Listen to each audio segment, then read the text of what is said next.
I don't know the exact duration I've been consumed with deep thought. Lord, for as long as I can remember, the conversations in my mind and heart have stayed indoors. Since I accepted you as my Lord and Savior, the conversations in my mind and heart felt like a window finally opened. But the grand door I imagined daily remained closed.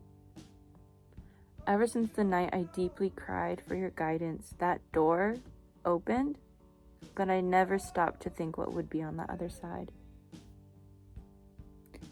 For years before the cracked window, I assumed everyone bent their thoughts to review their future, past, and present emotions. My fondest memories of myself in my adolescent years were sitting on my bed, not hearing a peep in the house, and remaining silent, thinking about my life.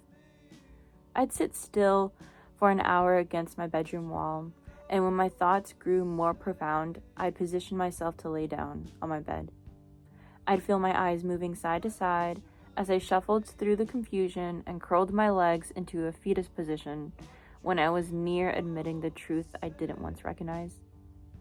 Finally, when my thoughts grew too fast for my breathing, I'd frantically search for my journal and allow emotions and logic to cross a bridge of breakthroughs. Ugh, it happened all so quickly. Then I'd close my journal and race outside because I heard my neighbors shouting from the street to come out and play.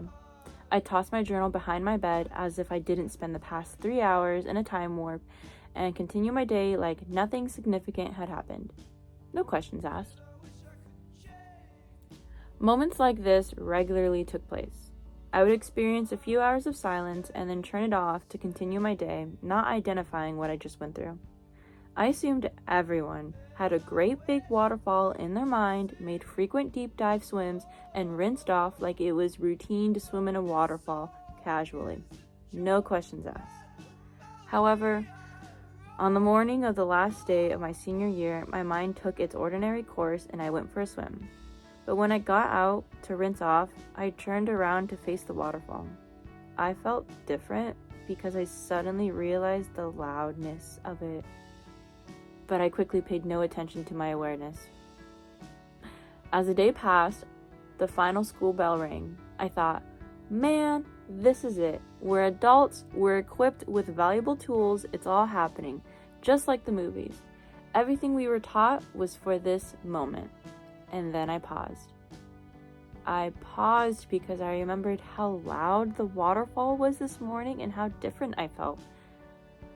Oh no. Clarity struck, and for the first time, I answered my thoughts. Christina, you don't have any of the tools you think you share with the others in your graduating class. All you have are your journals and endless hours of silence. There aren't any tools here.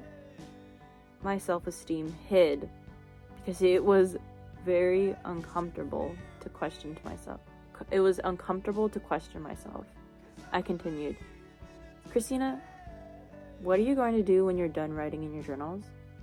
No one will be in the street on their scooter asking if you want to play. What tools do you have? Your thoughts?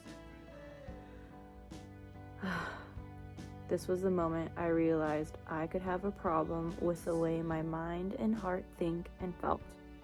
And this being the only tool I'd have to carry on graduation day.